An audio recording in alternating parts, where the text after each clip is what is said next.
curiosidades del mundo antiguo.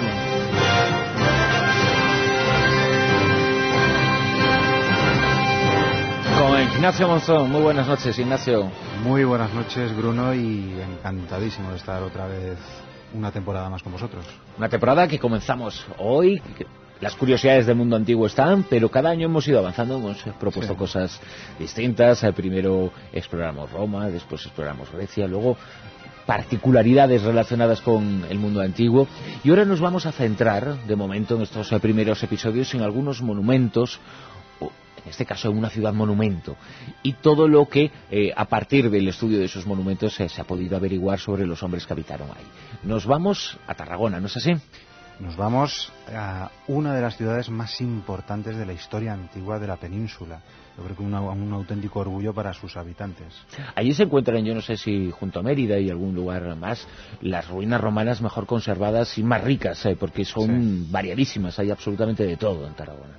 De hecho, la UNESCO, muy acertadamente en el año 2000, consideró que era necesario y justo concederle el estatus de patrimonio de la humanidad. Algo tendrá. La antigua Tarraco, ¿no? Antigua Tarraco, sí señor, que dio nombre a toda una provincia. Buceando en sus orígenes, ¿desde cuándo sabemos de ella? Como tal, por lo menos como enclave, no como ciudad, pero sí como fuerte, como un fuerte romano, sabemos que existió desde el año probablemente del 218, que es cuando llega uno de sus posibles fundadores, que es Gneo Cornelio Escipión. Es que precisamente sobre eso tenemos un grave problema, porque solo tenemos una mención, que es de Plinio el Viejo, que dice que habla de Tárraco y dice que es obra de los Escipiones, pero no dice de cuál. Entonces sí sabemos que Gneo Escipión, justo en lo que es el actual Tárraco, seguramente en la zona alta donde está la catedral, en lo que era un fortín púnico, él toma ese fortín y él, digamos, funda ahí una especie de base de operaciones que es campamento militar, campamento de invierno, ¿no?, donde descansa, y también pues un poco, digamos, donde establece su corte, o la corte de Roma, ahí donde acoge a las embajadas de los indígenas, por ejemplo. Su propia ubicación geográfica junto al delta del Ebro, en el Mediterráneo, relativamente cerca de puntos también muy estratégicos del mismo Mare Nostrum, hizo de ese lugar pues un sitio idóneo para las operaciones militares, por ejemplo, de los romanos y para su avance en la península. Claro, cuando Gneo Escipión llega mandado por su hermano Publio, los romanos como tal no tienen base, y en cualquier movimiento, en cualquier campaña militar, se necesita un buen cuartel general, bien situado, bien y sobre todo bien comunicado, para proveerse de pertrechos y provisiones, para poder retroceder si hace falta, para poder defenderse, etcétera. Ellos desembarcan en Ampurias, pero Ampurias está muy al norte. Entonces hay que ir bajando más hacia el sur.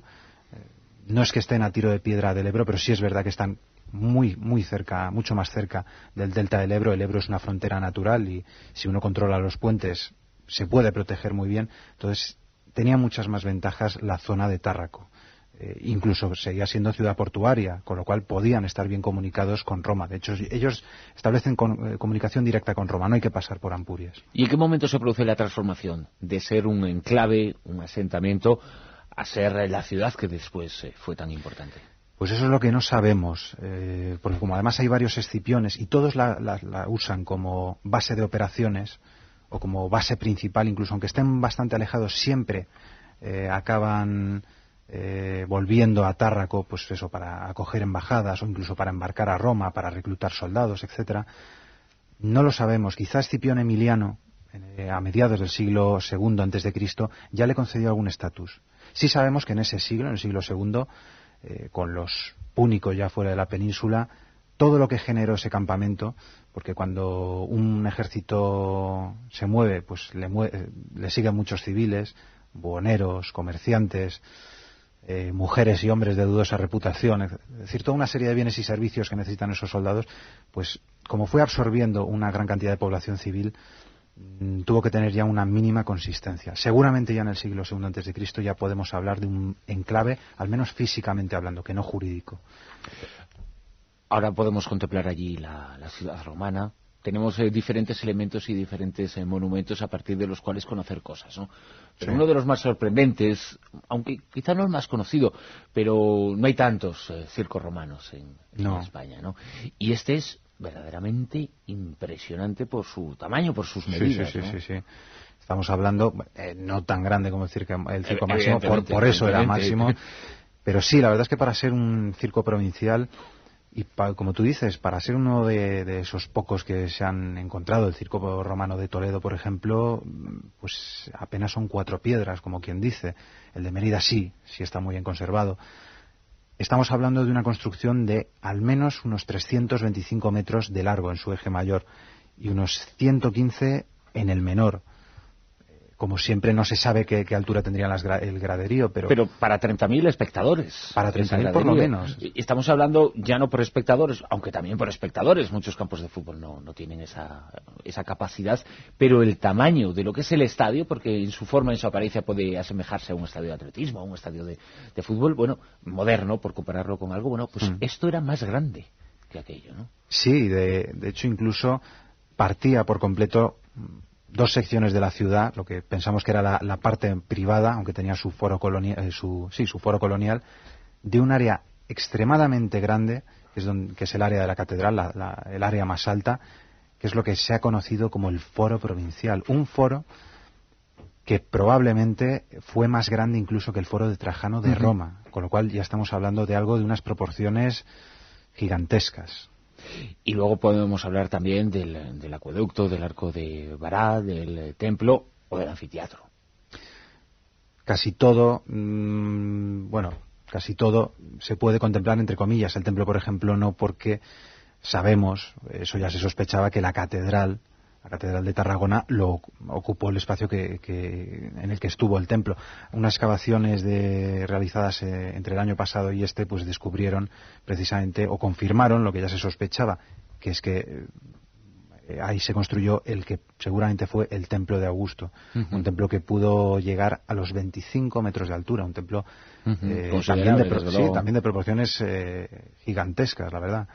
El resto de monumentos sí están bastante bien conservados. El anfiteatro, por ejemplo, yo creo que es uno de los más representativos incluso de la península, con su iglesia de mártires, porque dentro todavía se encuentran las ruinas de una iglesia donde fue martirizado el obispo Fructuoso. Es decir, es una ciudad que quizá por haber cobijado emperadores, porque hubo varios emperadores que hicieron noche, como quien dice, y varias noches allí, tuvo una dignidad material, una dignidad física sorprendente. ¿Cuánta gente se supone que pudo llegar a vivir en su momento de máximo esplendor? Pues la verdad es que es difícil de decir, pero 20.000, 25.000 personas, yo creo que en su época de mayor esplendor, fácilmente, seguramente más. Cuando hablamos de ese circo con 30.000 espectadores, capacidad para 30.000, algunos dirán, ¿iban todos los habitantes? Bueno, pues seguramente iban todos los habitantes de Tarraco y de muchos otros sitios que se acercaban a aquella gran convención que era la celebración de los actos y de los espectáculos asociados al circo, ¿no? Claro, porque hablamos de áreas muy poco pobladas, pero increíblemente grandes. Tarraco era la capital de una provincia de más de 400.000 kilómetros cuadrados. Entonces, claro, cuando hay un espectáculo no van a venir la gente de Galaequia, pero sí la gente de los alrededores, la gente de 10, 20, 30 kilómetros alrededor de todo ese hinterland. Entonces, claro que se llena, es un punto focal para comerciar, para resolver disputas jurídicas, para promocionarse en lo político. Sabemos que, por ejemplo, las visitas de los emperadores que vienen aquí, Augusto, Adriano de hecho sufrió un atentado en la misma Tarraco, estuvo a punto de morir asesinado por un esclavo un poco demente. Todo eso generaba mucha expectación. Es como cuando va un rey, yo que sé, Felipe II va a tal ciudad, hay un montón de nobles que quieren conseguir favores, tratos, entonces eso generaba un gran movimiento de gente, y siempre lo había, si no por el emperador, por el gobernador provincial, por ejemplo. Ignacio Monzón, un enorme placer comenzar esta temporada contigo, con las curiosidades del mundo antiguo. Vamos a conocer muchísimas cosas en tu compañía y una vez más, sabes que es un placer contar con tu presencia y creo que los oyentes lo agradecen, que tienes una cantidad enorme de seguidores. Es que los oyentes son muy pacientes. Muchas gracias, Bruno.